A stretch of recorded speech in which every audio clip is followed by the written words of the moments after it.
How you doing there? Welcome back to Babylon Talmud. Today we're studying Daf Yud Beis, Daf 12 of Masechta BavaKama. Friends,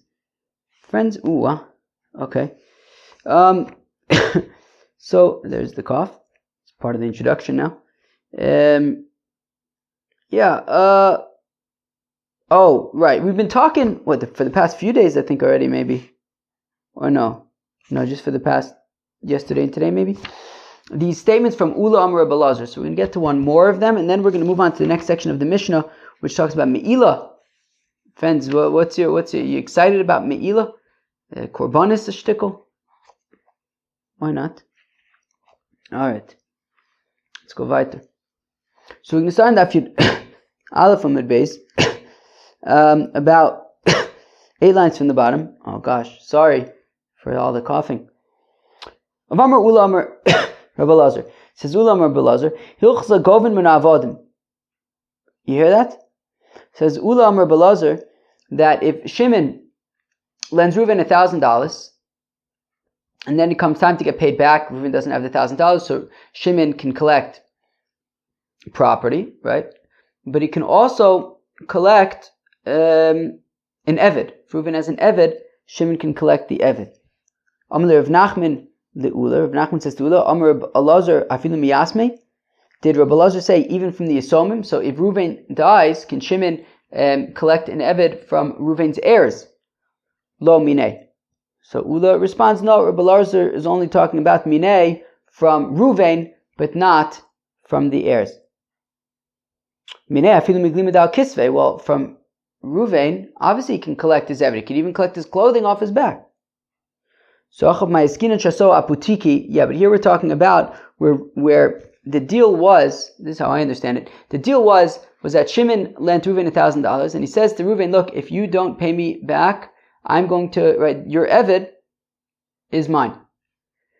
Reuven did not pay back Shimon, so now Shimon comes to collect the Eved, but the Eved has been sold to Levi. The Amarava says, "Rava also avdo aputiki," that if Reuven makes his Eved in aputiki, Rashi says, what does aputiki mean? Last Rashi on the page, apotehei koi, that you can collect from this, right? In this case, the Eved. Klomar mizeye lecha peiron, that you will be paid back from this Eved. Vashminu Rabbi Elazar is telling us that in Mecharo, I'm reading Rashi, gove bal chov mimenu, that even if Reuven sells the Eved to Levi, Shimon can nonetheless collect, the Eved from Levi. It's 2 lines from the. So where am I? So again, 4 lines from the bottom. The Amarava says, Rava also avda aputiki, that if Reuven makes his Eved in aputiki umecharo and then sells the Eved to Levi, balchov gove imenu, Shimon would nonetheless be able to collect the Eved from Levi. Ashara aputiki, but if Reuven made his ox in aputiki for his loan, umecharo, and then he sells it to Levi, ein balchov gove imenu. Shimon would not be allowed to collect the ox from Levi. My time I'll come, ha'is lekala v'aleis lekala, because in Eved who's so right when Reuven sells the I think the point is that the voice I think would be that I think the point is that when Shimon lends $1,000 to Reuven and the Eved is made into an aputiki, people know about that to the extent that Levi we can assume that he should have known that there was a lien on the Eved, and therefore Shimon can collect the Eved from Levi. In ox, however, people aren't at the Yentis in the bungalow colony on Shabbos afternoon have better things to talk about than the fact that Reuven lent $1,000 from Shimon and made his ox an aputiki. Less interested. They'd rather talk about so and so is getting married and give their opinion on whether the shidduch gets their blessing or not. Okay, so therefore, vis-a-vis the Eved, Levi should have known better, and therefore Shimon collects the Eved from Levi. I believe that is the whole voice thing. The boss of the boss, the nofak. Ooh, so here, okay, now here is where things get a little juicy, So you remember, Ula had quoted Rabbi Elazar that Shimon can collect the loan from Ruvain by via the Eved, by taking his Eved. Rav Nachman asked Ula, would that even apply to the heirs? And Ula says, no, it doesn't apply to the heirs. Shimon can only collect the Eved from Ruvain, but if Ruvain's dead, Shimon cannot collect the Eved from the heirs. After Rav Nachman went to go get a slice of pizza, Levasu Dinofak, when Rav Nachman left to go to Shimon's pizza, Omar Luhu, Ula said to the people who were there, Ula says to the people, Hachi Omar Rabbi Lazar, Afilu miyasme.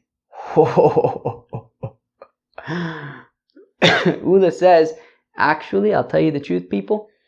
Rabbi Lazar says that Shimon can collect the Eved even from Ruvain's heirs, because an Eved is considered like karka.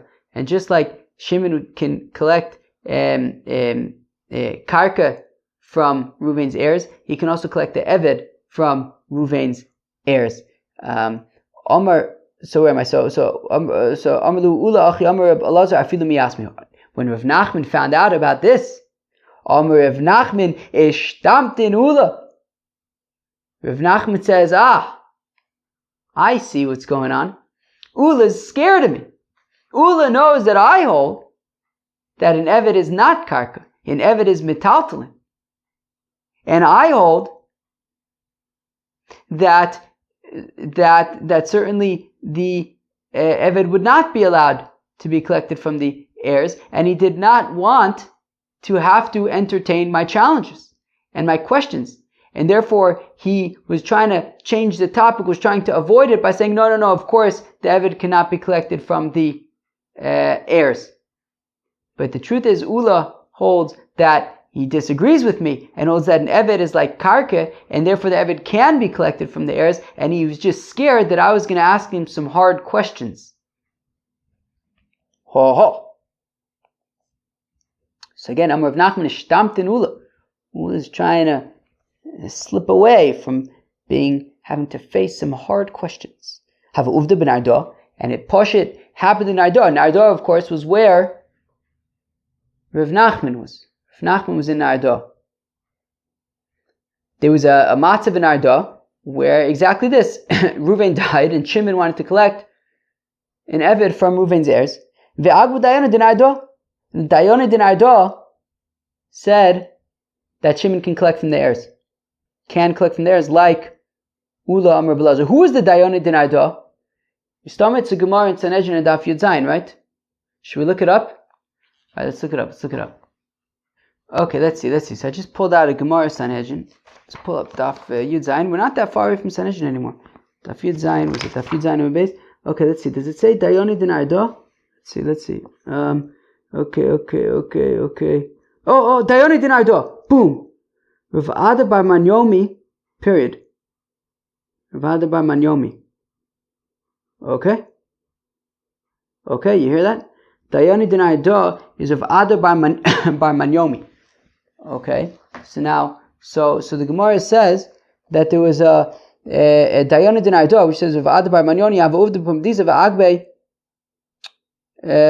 So where am I? So Arda Va'agbu. Where am I? Have uvde ben Arda, va'agbu Dayana din Arda, have uvde bepumpedisa va'agbe Rav Chana bar Bizna. Okay, there was a matzav in Pumpedisa, and Rav Chana bar Bizna said that Shimon can collect from the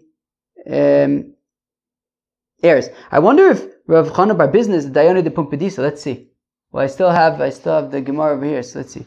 There's a Dayana din Arda.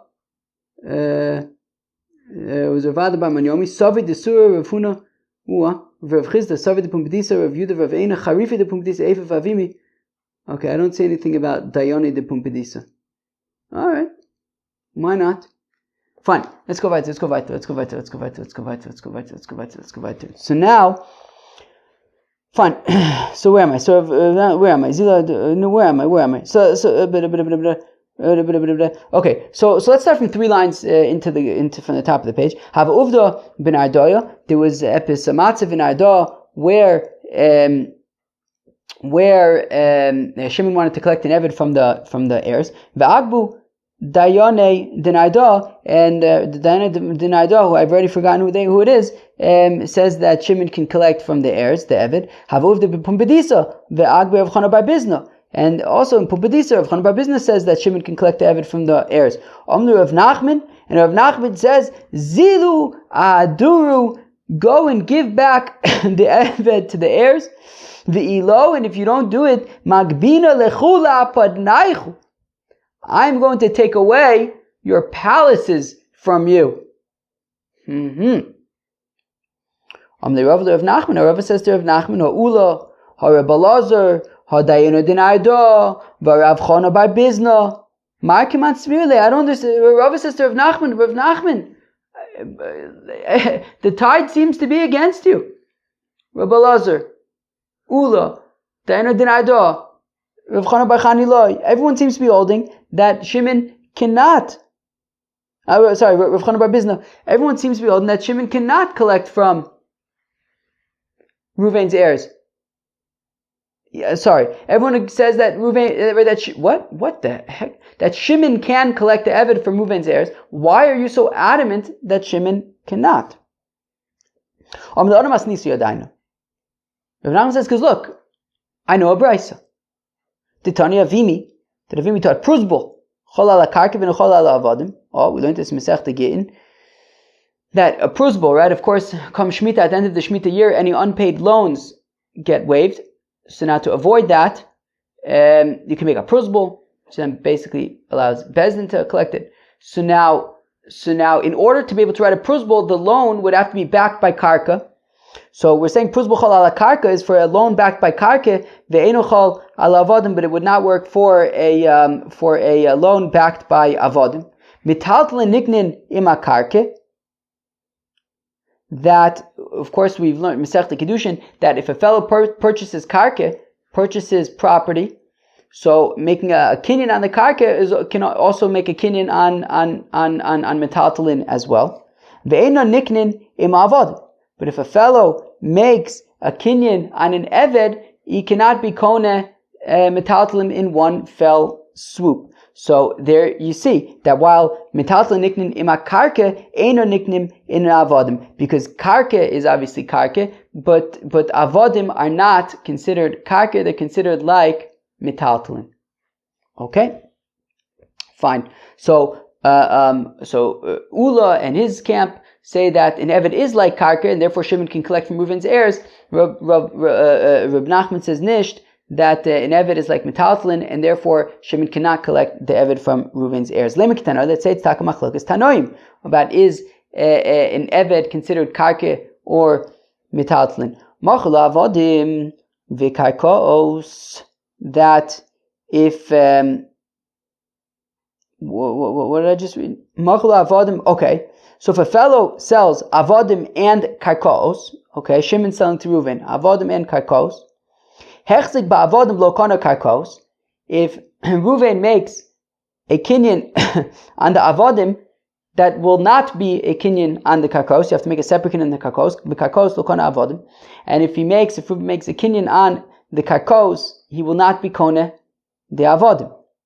Okay, if Reuven makes a kinyan on the karkos, he will not be kone the avodim. Karkos metaltalin, and that if a fellow makes that if Reuven makes a kinyan on karkos, so if Shimon is selling to Reuven karkos and metaltalin, hechzik bekarke kona metaltalin, that if Reuven makes a kinyan on the karke, he is also kona the metaltalin. B'metaltalin lo kona karke. If Reuven makes a kinyan on the metaltalin, he's not kona the karke, right? So when you make a kinyan on karke, you can be kona the metaltalin. But not fakert, if you make a kinyan on metaltalin, you're not kona karka. Avodim u metaltalin. If Shimon is selling to Reuven avodim and metaltalin, hechzik ba'avodim lo kona metaltalin. If he makes a kinyan chazake on the avodim, he's not kona the metaltalin. B'metaltalin, if he makes a kinyan on the metaltalin, lo kona avodim, he's not kona the avodim. So basically, the only situation that basically is if you make a kinyan on karka, we're saying, then it would be kona the metal, it would be kona metaltalin as well. Okay, fine. V'atanya, we learn a brayse hechzik ba'avodim kona metaltalin. But we have a brayse that says that if you make a chazaka on the avodim, you are kona the metaltalin. So my BavaKama, let's say that the machlokas between the two brayses are to myself avodim kimikarkoi dami. So that when we say that when you make a chazaka on the avodim, you are kona the metaltalin. So because he holds avodim kimikarkoi dami, that avodim are like karka, and therefore making a chazaka on an eved would be kona the metaltalin. Myself avodim kimitaltalin dami. Whereas the first brayse, which says if you make a kinyan on the avodim, you're not kona the metaltalin. So then that brayse holds that avodim are like metaltalin. So therefore, making a kinyan on the avodim is not going to be kona the metaltalin. So Ravika breder of Ami says Ravika breder of Ami the chuliyama avodim kimikarkoi dami. Actually, no. Everybody agrees that avodim are in these two brayses. Everybody agrees that avodim are like karke. Vadatanya Kana Shapir, and according to the second brayse, which says that when you make a chazaka on avodim, you're kona the metaltalin givaldik, because we're saying that right that avodim are like karke. V'hadatanya lo kana, and when we say that when the brayse, the first brayse says that making a kinyan on avodim will not be kona the metaltalin, is because ba'inan, even though avodim are like karke, but ba'inan karke dumi da are mitzuris b'Yehuda, that we need karke that is like, in order to make be kona metaltalin along with the karke, you need karke that is like the fortified cities in Judah, delo naide, that they are not movable, they are not mobile. The Tanan, as we learn in the Mishnah, nechasim she'loim achrayis niknin im nechasim she'shloim achrayis. That we learned, of course, in Masechta Kiddushin, that nechasim she'ein loim achrayis metaltalin niknin im nechasim she'esh loim achrayis can be acquired together with karke, because of b'shtar uv'chazaka, that you can be kona the karke either with money, with a document, with chazaka. Minanimile, how do we know this? Amachizke says Chizke to Amakra, that the pasuk says Vayitin loim avim matonis rabis, that the gifts and lots of gifts. Lekesav alzav leMcDonald's im are mitzuris biyuda. All these gold, silver, the other things to get right with by way of these fortified cities in Judah. So we see that when we say that metaltalin can be nicknamed with karke, that's talking about karke that is not movable, unlike an eved that is not stationary. An eved is mobile. Okay, so everyone agrees we want to say that avodim are like karke, but the reason why you cannot be kona metaltalin to get by way of avodim, according to the first brayse, is because avodim move around. Ikadam, those who say Amar Vika breder of Idi, although earlier it said breder of Ami. Okay, whatever, let's just stick to this gear. So Amar Vika breder of Idi, the chuliyama avde kimitaltalin dami. That actually, according to both brayses, avodim are like metaltalin. But the tiny lo kona shapir. So according to the first brayse, which says making chazaka on avodim is not kona metaltalin, that makes sense because avodim are not like karka, they're like metaltalin. Hadatanya kona. Now in the second brayse, when it says that you can be kona metaltalin by way of karka, by way of avodim, be'odan olav. It's talking about the metaltalin that's in his pockets. Be'odan olav ma'avid chotzum alechesi, chotzum aleches lo kona. But I don't care that the metaltalin are in his pockets. The eved is like a moving chotzer, and you can't be kona anything in a moving chotzer. V'chitema be'omed, yeah, but he was standing still at the time. V'amar Rava, but Rava says kol she'ilu mahalich lo kona. Rava says that anything that when moving is not kona, omed v'yoshev lo kona, even if it's stationary, will not be kona. So v'yochsa b'chafus, yeah, but we're talking about in that brayse when he says kona by way of the eved, is when the eved is tied up and can't move. Okay. Now, v'atani erzik b'karke kono avodim. But now we have a brayse that says that if you make a chazaka on the karka, you can be kone avodim. In our initial brayse, we said that if you make a chazaka on karka, you are not kone the avodim. But we have another brayse that says that if you make a chazaka on karka, you are kone the avodim. So hasam be'omdin besocha. Well, in the second brayse, when we say that you are kona the avodim, it's when the avodim are on the land. If the avodim are not on the land, then you cannot be kona them. Michlal tehai lo kona kishein omdim besocha, implying that the earlier brisa, when it says that when you make a chazak on the karka, you're not kona the avodim, it's when the avodim are not on the land, so you're not kona the avodim. So now, oni chalach lishna da'amar Rav Ika Brei Rav Ami Avdei Kimitatle Dami. So I understand if we say that avodim are like mitaltalin. Hainu the omdim besocha in ilolo. So I understand that if avodim are like mitaltalin, so I understand why if you make a chazaka on the karka, you can be kona the avodim, because avodim are like mitaltalin. If you make a chazaka on karka, you can be kona mitaltalin. So Ella, and we're going to get back in a second to the distinction about whether or not they're on the land. Ella lahach lishna de omar avde kimikarkoy dami. But if you say that avodim are like karka, lamali omdin besocha, why do I need the avodim to be on the land? Ha'amar Shmuel machalo eser sadus be'eser medinis kevan she'echzik ba'achas men kana kulam. This is the Gemara that we saw in Masechta Kiddushin that says Shmuel that if a fellow is Shimon sells Ruvain 10 fields in 10 different lands in 10 different countries. Once Ruvain makes a chazak on one of them, he gets all of them.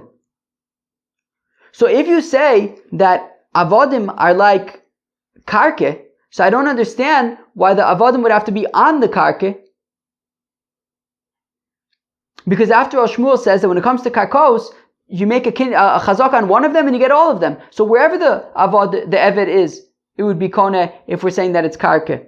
Well, the taimich, but the Gemara says, wait a second, but we also, even if you say that an eved is like metaltalin, that still doesn't really help us, because metaltalin don't have to be on the property in order to be included in the kinyan. Right? If you say that avodim like metaltalin, still, why do I need the avodim to be on the land? We hold that when you make a kinyan on karka, and that also acquires the metaltalin don't have to be on the actual land. So even if you say that avodim are like metaltalin, then why would they have to be on the land? Elamai islach lemeimar. What is there to say? Shiny metaltalin denaide metaltalin lo naide. That there's a difference if it's metaltalin that moves or not. If it's immovable metaltalin, so then when you make a kinyan on the karka, so then it's kona the metaltalin, whether they're on the land or not. But if it's movable, such as avodim, if we're saying avodim like metaltalin, but avodim can move around, they would have to davka be on the karka in order to be included in the kinyan. So achanami, you can make the same thing when it comes to property. Shmuel had said that if Shimon sells Ruvain 10 different properties in 10 different countries, Ruvain just needs to make a chazak on one of them and he gets all of them. Same thing. Shani m'karkoi denaide, m'karkoi delo naide. Avdo de m'karkoi denaide hu hosam sadna de arechadu. That an eved is movable, an eved moves around, and therefore we would say even though an eved is considered karka, because an eved moves around, he would actually have to be on the karka in order to be included in the kinyan. Whereas by Shmuel, when he's talking about when Reuben makes a chazak on one karka, one property, he gets all 10. That is when we have properties that davke don't move around. Therefore, you could be kona all of them.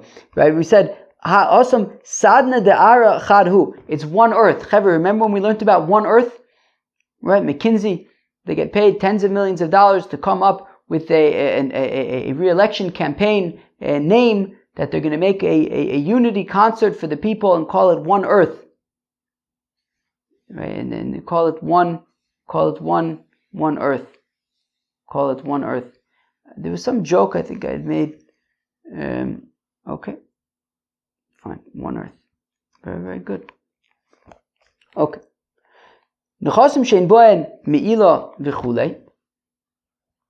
Okay, so now we move in to the next part of the Mishnah, that the Mishnah had said that damages apply to property that does not have me'ila. Okay, so Ruvain's ox gores Shimon's ox, and Shimon's ox is just a regular Joe ox, and so Reuven has to pay the damages. Now, if Shimon's ox is an ox that you would be chayiv in me'ila, I don't know, for example, it's set aside as a korban chatas, so then there would be me'ila, so then Ruvain would not have to pay. Okay. So me'ilo hu delays behu. So in order for Ruvain to be chayiv for damaging Shimon's ox, it would have to be an ox that does not have me'ila, but hamikdash kodshe, it could be kodshim. Mantana Amar Rabbi Yochanan b'kodshim kalim v'alibud Rabbi Yossi Aglili. Damim bailamu. Baradam. Meaning, it's possible to have a korban that there's no me'ila. For example, kodshim kalim, a korban shlamim. If a fellow sets aside an animal to be a shlamim, and then he gets hanoah from the animal, he gets benefit from the animal, there's no korban me'ila there. There's no korban me'ila by kodshim kalim. It's still kodshim. It's still kadosh. You set it aside to be an animal, to be a korban. But there's no me'ila by kodshim kalim. So the Gemara points out that, the Mishnah says that in order to be chayiv in damages, it just needs to be something that isn't shaykh to me'ila. But it could nonetheless be set aside as a korban. There is such a thing as an animal that's set aside as a korban that nonetheless is not shaykh to me'ila. So again, me'ila hu delays, but there's no me'ila, ha mikdash kodshi, but it could still be kodshim, mantana. So who is this, who would say this, that by kodshim kalim, who would say this, that it could still be holy and shaykh to damages? Rabbi Yochanan b'kodshim kalim v'alibud Rabbi Yossi Aglili damam mamun ba'alamu. Well, this is like Rabbi Yossi Aglili, who says that kodshim kalim belongs to the owner, and therefore, if Shimon had set aside an animal to be a shlomim, for example, and then Ruvain's animal gores it, Ruvain would be chayav, because kodshim kalim is not shaykh to me'ila, at least not at this stage. It's only shaykh to me'ila once there's been zrikas adam, once it's been slaughtered and there's zrikas adam. The Tanya that we learn in the Brayso, Umala mal ba'ashem. This is talking about shvuas hapikodim. That if Ruvain is, so let's go back there for a second. L'rabus kodshim kalim she'em mamono, to include kodshim kalim. So, for example, Shimon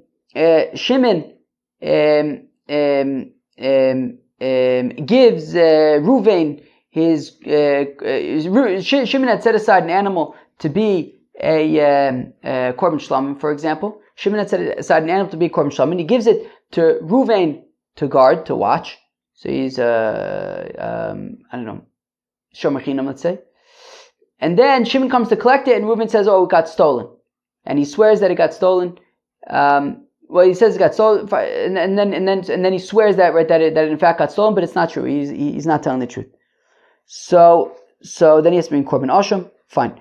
So umala mal ba'ashem, it says that he basically swears falsely. So when it says ba'ashem lirabus kodshim kalim, that this would even apply if Ruvain was guarding kodshim kalim. If Ruvain was guarding Shimon's animal that he had set aside as a korban shlam, for example, shein mamonu, because it's considered the property of Shimon, and therefore Ruvain would have to make a shvuas hapikadin.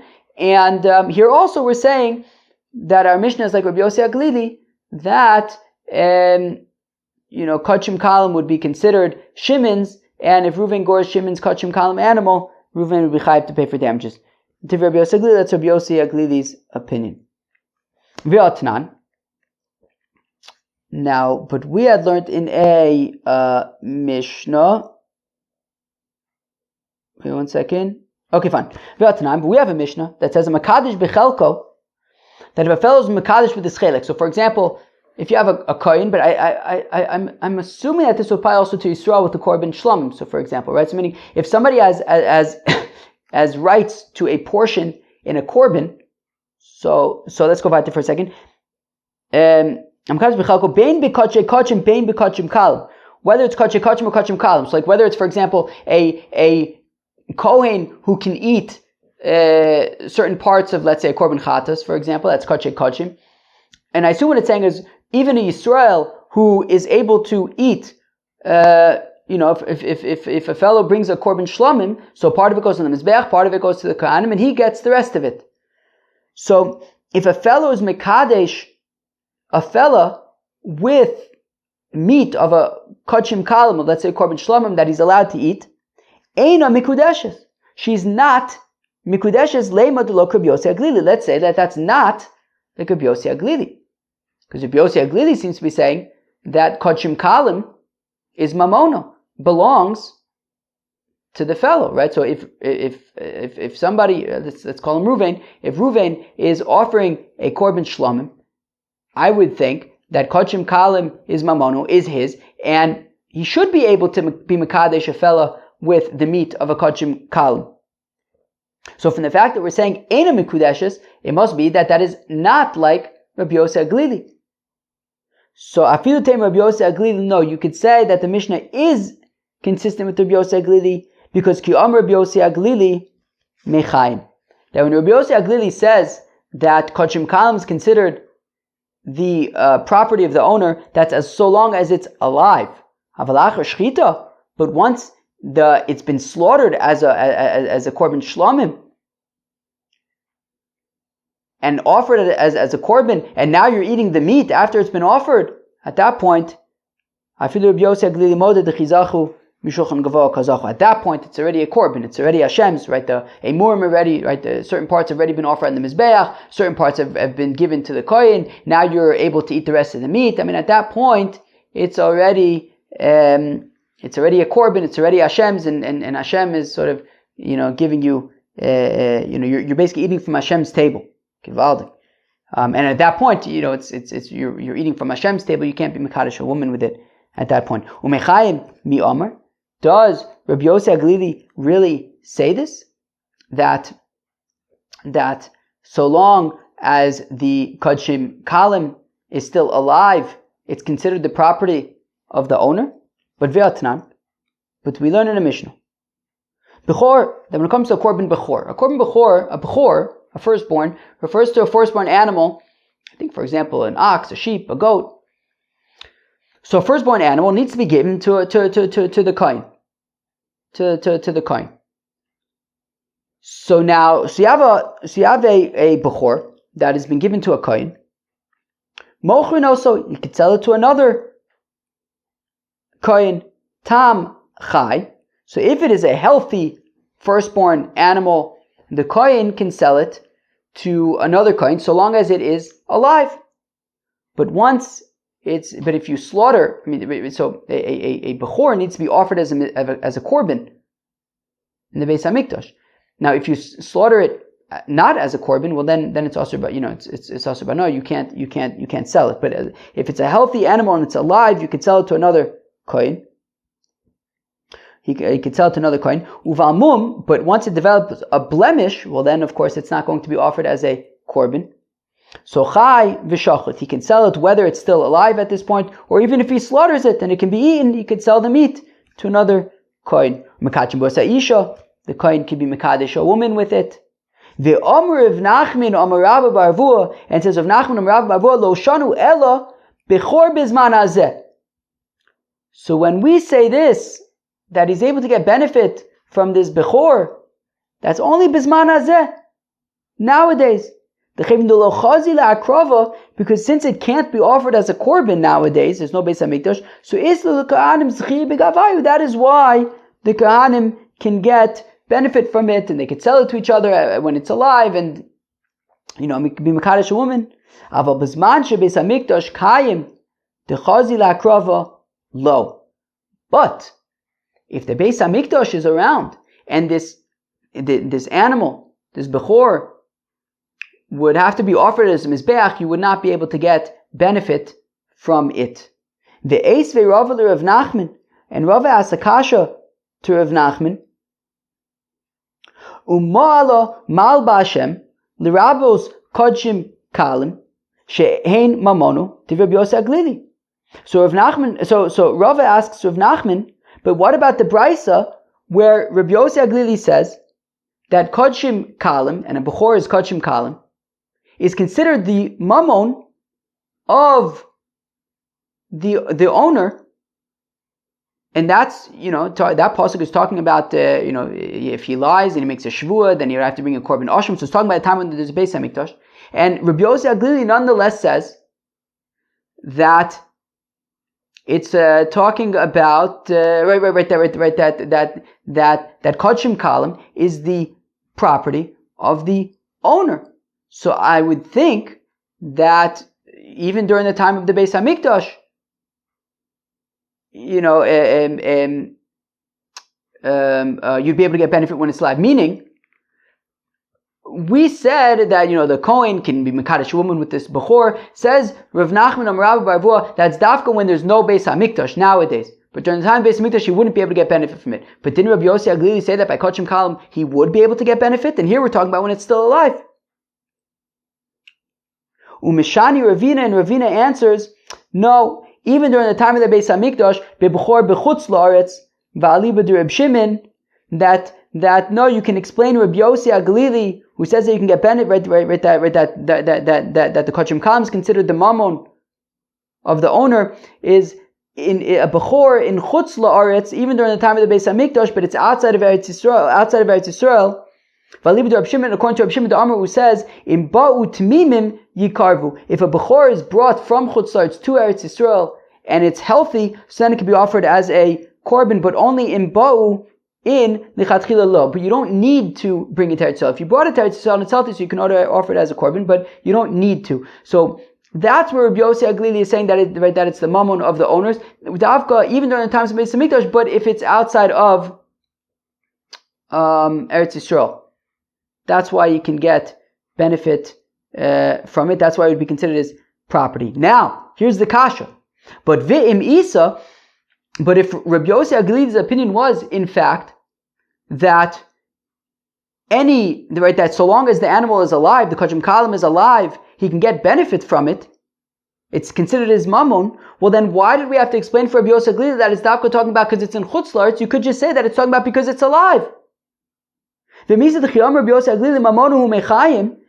you say that Rabbi Yossi Aglili's opinion is so long as the korban is alive, it's considered as mammon, so then why do you have to answer that it's talking about in Chutz La'aretz? Lishnei ha-Rabbi Yossi Aglili ha-Rabbanan. The Rabbi Yossi Aglili says that so long as the animal is alive, you can get benefit from it.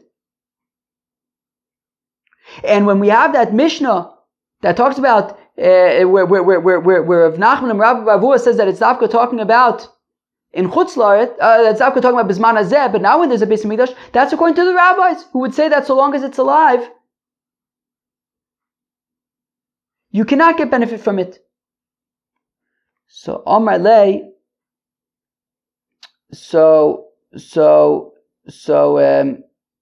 wait, what is Amar Lei? Who's answering? I don't know. Amar Lei, who's asking the question? I don't know. But the answer, Matnos Kahuna Ka'amar, don't bring me a kasha from the Korban Bechor. Because Korban Bechor is Matnos Kahuna. Right? One of the things that go to the Kohanim. Shiny Matnos Kahuna, and Matnos Kahuna is a different story, that you're getting benefit from God's table. Meaning, when Rabbi Yossi Aglili says that it's considered the property of when Rabbi Yossi Aglili says that it's considered the property of the owner, that's by something like Shvuas HaPikadon, something that's it's his own Korban Shlamim that he set aside. When it comes to Bechor, which is one of the Matnos Kahuna, where it's coming Meshulchan Gavoa, so Rabbi Yossi would say, there, even when it's alive, you wouldn't be able to get benefit from it, and therefore, it would have to be either Bisman Hazeh or in Chutz La'aretz, something like that. But in general, Rabbi Yossi would say that so long as it's alive and you have a Korban Shlamim, so then it would be considered, you'd be able to get benefit from it, and it would be considered the property of the owners. Friends, that was Daf Yud Beis of Masechta BavaKama. I hope you enjoyed. Peace out.